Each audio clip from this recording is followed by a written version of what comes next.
Bom, já sempre nós também tem diferente orador nang for di merca e também for di corsau que também dona hobby tips com para melhorar tu rende nang estratégia ribaret nang social digital e-commerce e tudo coisa que está online media, social media, digital marketing, mobile marketing, hoje em dia que tu rende tá mais riba telefone em vez de trazer laptop, diferente forma como comunicar com o cliente nang potencial.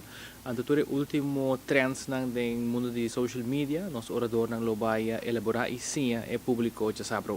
So era buscare fuori il seminario, come di un buon understanding di come usare la capacidad para o business.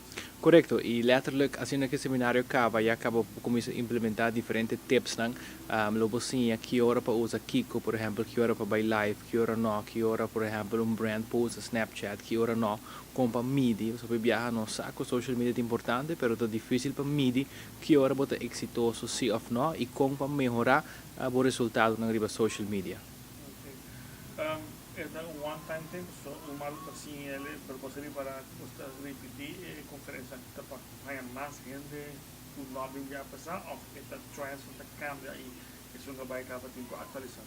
El trend não cambia, hindi bisa ko el promedio diciamo da 3 anos passar e nossa tarde hopi eigenlijk para repetir, porque el trend não cambia. Sina lihe 3 anos passar não tem Facebook Live, Snapchat está começando. Dus tudo isso aqui não está com um novo que o orador não lobai do updates riba não e também tudo costa um novo que está na caminho, que é o futuro de social media. Dus seguro essa aqui não é o último.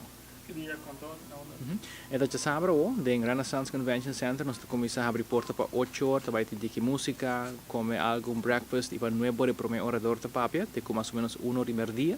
Y Convention Center pues te va a the place to be. Tickets nang ta available na office systems of online ta meriba e-aruba.com, donde que comprar full online, sin tino di sali eficaz y hay na e-ticket.